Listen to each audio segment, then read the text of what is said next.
আমরা AC machine 2 বইটি নিয়ে আলোচনা করতেছিলাম।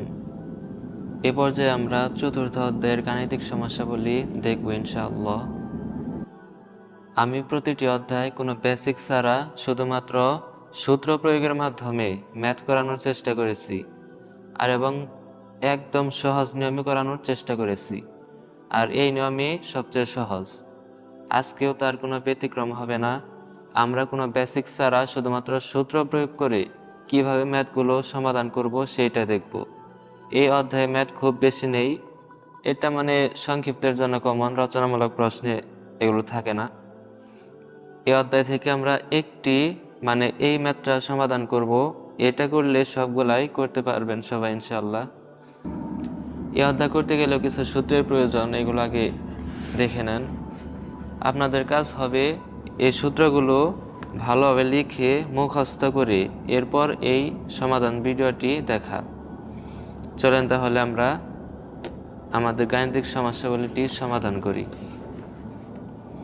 এখানে দেখতে পাচ্ছেন একটি সমস্যা লেখা হয়েছে।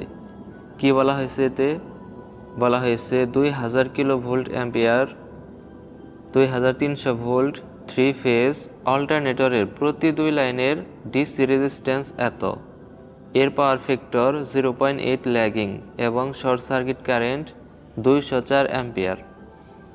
এসি রেজিস্ট্যান্স ডিসি রেজিস্ট্যান্সের 1.5 গুণ বেশি হলে সিনক্রোনাস ইম্পিডেন্স এবং সিনক্রোনাস রিঅ্যাকট্যান্স বের করো।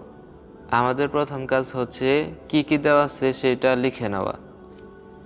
আমরা এখানে লিখে নিয়েছি। দেখেন এখানে কেভিএ দেওয়া আছে, যেটা আমাদের প্রয়োজন নাই। এরপর ভোল্ট দেওয়া আছে, কত ভোল্ট? 2300 ভোল্ট। এখানে দেখেন লাইন ভোল্টেজ না ফেজ ভোল্টেজ এটা কিন্তু দেওয়া নাই। যদি না দেওয়া থাকে তবে আমাদের ধরে নিতে হবে এটা হচ্ছে লাইন ভোল্টেজ, তাহলে ভিএল সমান 2300।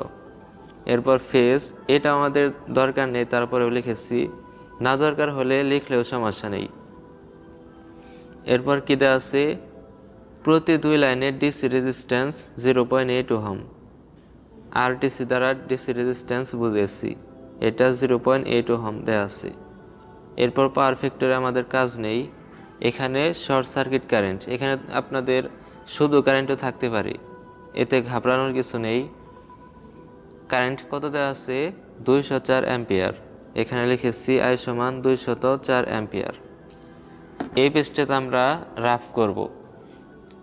আমরা এখানে একটু আলাদা করে নিয়ে সুবিধার জন্য এখানে সমাধান করব। দেখেন আমাদের প্রশ্নে কি বের করতে বলেছে? বের করতে বলেছে সিনক্রোনাস ইম্পিডেন্স এবং সিনক্রোনাস রিঅ্যাকট্যান্স বের করো। তাহলে দুইটা জিনিস আমাদের বের করতে বলেছে, সিনক্রোনাস ইম্পিডেন্স এবং সিনক্রোনাস রিঅ্যাকট্যান্স। আগে এটা বের করি, সিনক্রোনাস ইম্পিডেন্স। তাহলে যেটা বের করতে বলবে আমাদের প্রথম কাজ সেটা একটা রাফ খাতায় সূত্রটা লেখা। আমি সূত্রটা লিখি। সিনক্রোনাস ইম্পিডেন্সকে আমরা ZS দ্বারা প্রকাশ করি, যার সূত্রটা ছিল ফেজ ভোল্টেজ ভিপি এবং নিচে ছিল কি? কারেন্ট। শর্ট সার্কিট কারেন্ট থাক আর শুধু কারেন্ট থাক, কারেন্ট নিচে থাকবে। এটা হচ্ছে আমাদের সিনক্রোনাস ইম্পিডেন্সের সূত্র। এখানে আমরা দেখতে পাচ্ছি এই সিনক্রোনাস ইম্পিডেন্স বের করতে হলে আমাদের প্রয়োজন কি? ভিপি এবং আই। এখন দেখেন কি কি আমাদের দেওয়া আছে বা বের করতে পেরেছি। এখানে আই কিন্তু দেওয়া আছে 204 অ্যাম্পিয়ার, তাহলে আই আমরা পেয়েছি। এরপর আমাদের কি? ভিপি প্রয়োজন। ভিপি কিন্তু দেওয়া নেই, ভিএল দেওয়া আছে লাইন ভোল্টেজ, কিন্তু আমাদের ফেজ ভোল্টেজ লাগবে। এখন এটা যেহেতু লাগবে, এটার দেখে কোনো সূত্র আছে কিনা? ভিপি সমান আমরা জানি না, ভিপি সমান ভিএল ভাগ কত? √3। এটা সূত্র তো আমরা জানি। এখানে ভিএল যদি বসিয়ে দেই তাহলে ভিপি পাবো। এটা এখানে লিখি, ভিপি সমান ভিএল ভাগ √3। তাহলে ভিএল যদি বসাই 2300 ভাগ √3, এইটা যদি ক্যালকুলেশন করা হয় আমরা কত মান পাবো? এই মানটা আমরা পাবো এত ভোল্ট। এখানে আমরা ভিপিও পেলাম, আবার কারেন্টও দেওয়া আছে। তার মানে কি সব দুইটা মানে আমরা পেয়েছি। এখন শুধু মান বসিয়ে দিলেই আমরা সিনক্রোনাস ইম্পিডেন্স পেয়ে যাব। তাহলে লিখি, অতএব সিনক্রোনাস ইম্পিডেন্স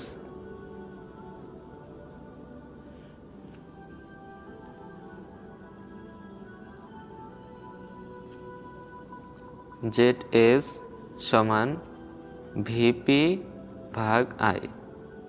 ভিপি আমরা পেয়েছি এত 1327.9, আই কত ছিল 204 অ্যাম্পিয়ার। এটা যদি আমরা ক্যালকুলেশন করি কত পাই 6.5। তাহলে আমরা কি পেয়ে গেলাম সিনক্রোনাস ইম্পিডেন্স। আমরা জানি ইম্পিডেন্সের একক ওহম। তাহলে এটা আমাদের একটা অ্যান্সার, একদম কিন্তু সহজ। এরপর আমাদের কি বের করতে বলেছে সিনক্রোনাস রিঅ্যাকট্যান্স। এখন আমাদের কাজ কি বলেন তো, এই সিনক্রোনাস রিঅ্যাকট্যান্সের সূত্র নোট করা। আমি দেখেন সূত্রটা এই জায়গায় নোট করি। আমরা জানি সিনক্রোনাস ইম্পিডেন্স XS, এটা দ্বারা প্রকাশ করি, যার সূত্রটি হচ্ছে √ZS minus ZS square minus RAC square. এখানে দেখেন যদি XS বের করতে চাই আমাদের লাগে সিনক্রোনাস ইম্পিডেন্স মানে ZS, এটা কিন্তু আমরা একটু আগে পেলাম। আর কি লাগে RAC লাগে। RAC কিন্তু আমাদের দেয়া নেই এবং কোনোভাবে বের করি নাই। তার মানে আমাদের টার্গেট RAC বের করা।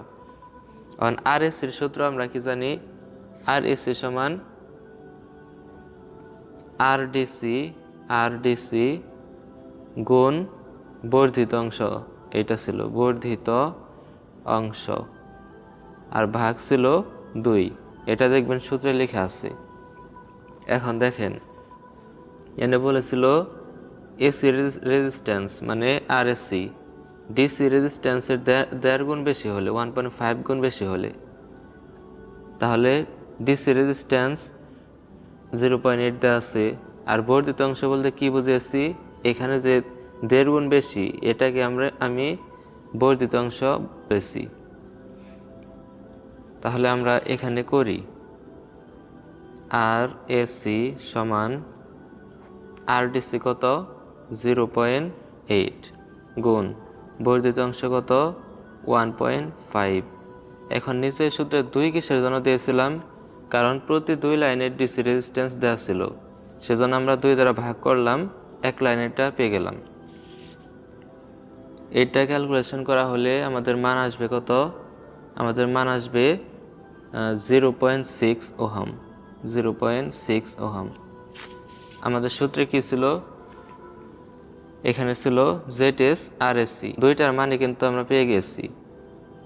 তার মানে কি XS আমরা সরাসরি এখন বের করতে পারবো, এটা এখন বের করব। এখানে লিখি XS সমান √ZS square minus RAC square সমান, এখন আমরা মানগুলো বসাই।